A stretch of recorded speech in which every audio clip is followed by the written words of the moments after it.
Hello. In the previous video, I explained execution method for executing the test case.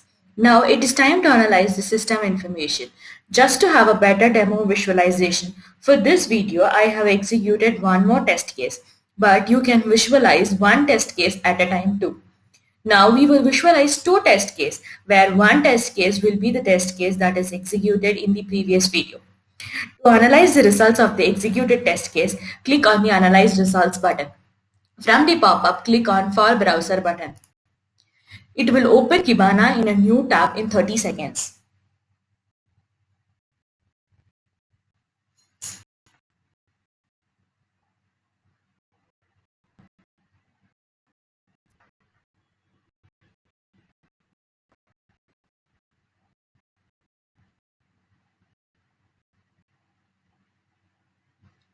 This will show the system information like CPU and memory usage during the execution of the test cases. At first, it may not display the chart, but it will get auto-refreshed for 4 times in a time interval of 30 seconds for the first 2 minutes. After refreshing, the charts will come automatically. There are 4 charts. The first and the second displays the utilization of CPU and memory for each test case marked in the index.